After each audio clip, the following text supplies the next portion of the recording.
Nele und Lauren sollten eigentlich an ihren Bachelorarbeiten schreiben, anstatt Kaffee zu trinken. Viele von uns kennen dieses Problem. Zu der einen oder anderen unliebsamen Aufgabe kann man sich einfach nicht aufraffen. Stattdessen wird Wäsche gewaschen, geputzt oder das Smartphone gezückt. Bloß nicht gelernt. Prokrastination nennt man das, wenn man gerne aufschiebt. Aber tun wir das nicht alle hin und wieder? Oh, die Lernerei schiebe ich gerne auf. Alles, auf das man gerade keine Lust hat, ja, schiebe ich sehr gerne auf. Warum? Ich glaube, das ist so ein Fluchtreflex, ne? Aufschieberitis. Prokrastinieren, ja, at its best. Nächstes Jahr, vielleicht nächsten Monat, vielleicht doch nicht. Ja, ich bin Lehrerin. Ich schiebe es immer auf, Arbeiten zu korrigieren. Ich schiebe es immer weit nach hinten. Ja, den Keller aufräumen. Warum? Weil es dann immer schönere Sachen zu tun gibt. Kopf sagt, du solltest eigentlich, der Bauch sagt halt manchmal was anderes, aber nun gut. Ja, man ärgert sich halt über sich selbst. Also eigentlich bestraft man sich am Ende auch nur selber. Die Psychotherapeutin Miriam Hoff weiß, dass viele unter ihrer Aufschieberitis leiden. Denn auf morgen vertagen, das kann zum Teufelskreis werden. Wenn ich prokrastiniere, dann vermeide ich eine Tätigkeit auszuführen. Es kann sein, dass ich dann zum Beispiel Rechnungen stapeln, dass meine Steuererklärung nicht gemacht wird, ne, dass ich Dinge nicht zahle, dass ich meinen Abwasch nicht mache, dass ich meine normale Wäsche nicht mache. Also unangenehme Tätigkeiten, die aber eine Pflicht sind, die zögere ich hinaus und dann stapelt es sich so massiv an, bis es dann wirklich unheimlich schwer wird. Schwierig wird es also immer dann, wenn Dinge so lange liegen bleiben, bis die Aufschieber handfeste Probleme bekommen, etwa Ärger mit Freunden, Familie oder auch im Berufsleben. Betroffene sollten dann genauer hinschauen. Ich muss auch mal gucken, ne, also bin ich motiviert für die Aufgabe und wenn nicht, warum bin ich nicht motiviert? Denke ich vielleicht, ich kann die Tätigkeit nicht ausführen, weil ich vielleicht nicht denke, dass ich selbst wirksam genug bin, dass ich nicht die Fähigkeiten dazu habe? Oder denke ich, das ist so viel, das erschlägt mich? Oder habe ich vielleicht auch nicht die nötige Impulskontrolle? Also kann ich mir eine Idee, eine Eingebung, die ich habe, die ich anstelle dessen machen sollte, der ich dann folge, kann ich dann das nicht zurückstellen? Also, dass ich mir wirklich überlege, was sind die Ursachen meiner Aufschieberitis und die sollte ich angehen. Prokrastination ist sogar im Gehirn nachweisbar. Neurowissenschaftler haben bei Betroffenen ein größeres Gefühlszentrum entdeckt. Sie fürchten deshalb wahrscheinlich eher die negativen Konsequenzen ihres Tuns. Gleichzeitig ist die Hirnregion weniger aktiv, die ihre Handlungen steuert. Das kann erklären, warum manche Menschen vor geplanten Arbeiten ausweichen und dies schließlich zur Gewohnheit wird. Wie aber schafft man es da wieder raus? Man sollte einfach sagen, okay, jetzt ist Schluss. Nicht morgen Schluss, nicht übermorgen, sondern jetzt. Wenn ich jetzt das eine Stunde durchziehe, dann mache ich dafür Sport oder ich koche mir was Schönes oder ich gönne mir einen Shake oder so draußen oder ich hole mir eine Kugel Eis. Der größte Motivator ist im Prinzip bei mir, dass es aus dem Kopf ist, ne? Dass es weg ist. Dass das Gefühl schön ist, es erledigt zu haben und zu wissen, also ich muss da jetzt nicht mehr drüber nachdenken, es ist vorbei. Und wenn ich es dann gemacht habe, dann ist das wie so ein Ballast, sag ich jetzt mal. Ist ein bisschen übertrieben, aber dann fühlt man sich doch einen Tick besser. Jetzt hast du es weg. Alles, was du kannst besorgen, das verschiebe nie auf morgen.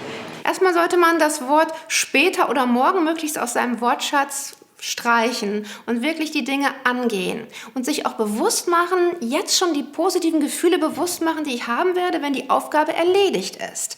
Dann wäre es wichtig, sich eine unmittelbare Belohnung zu geben. Es kann eine kleine Belohnung sein, eine Tasse Kaffee, eine Zeitschrift lesen, wenn ich die Tätigkeit ausgeführt habe.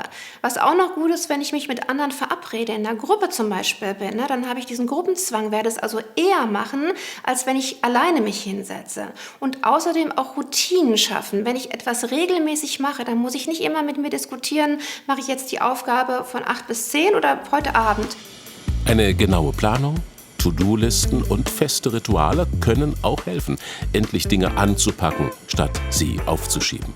Dann schmeckt nämlich auch das Eis gleich viel besser.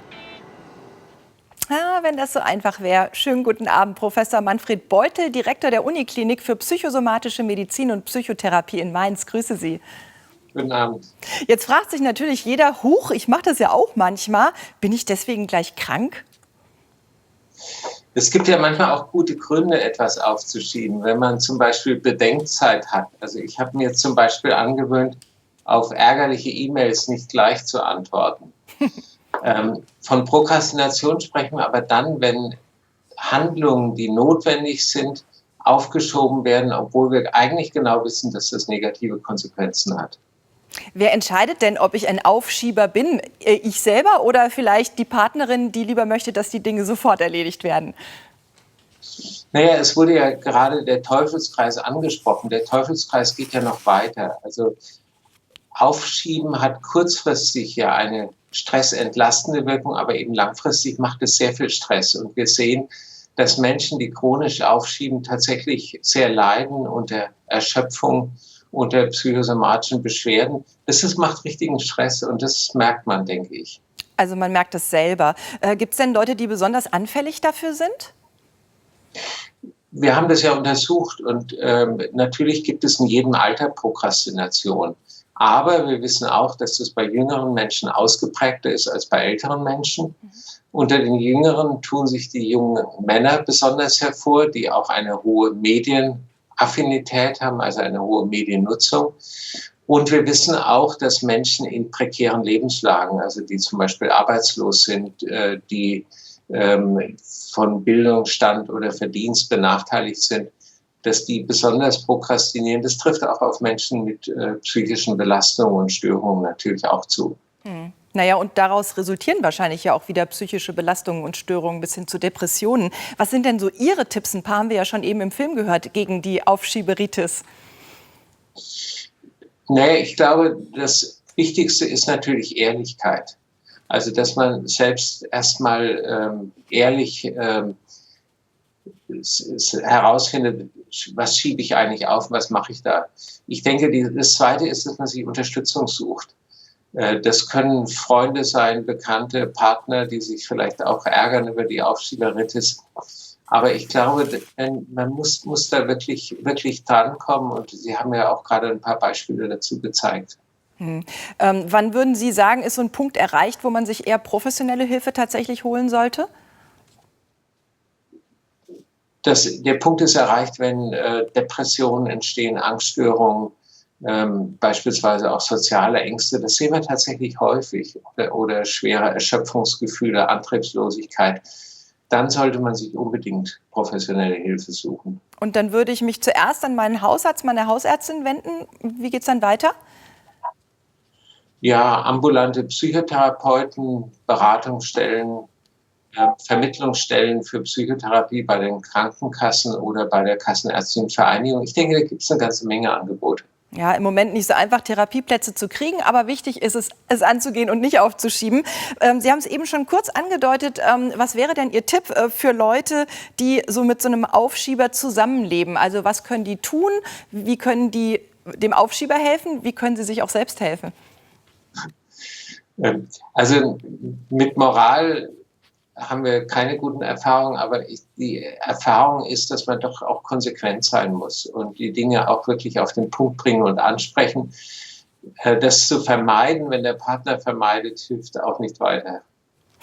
Okay, also es angehen, auch von der anderen Seite. Dankeschön, dass Sie sich die Zeit genommen haben, Herr Professor Beutel.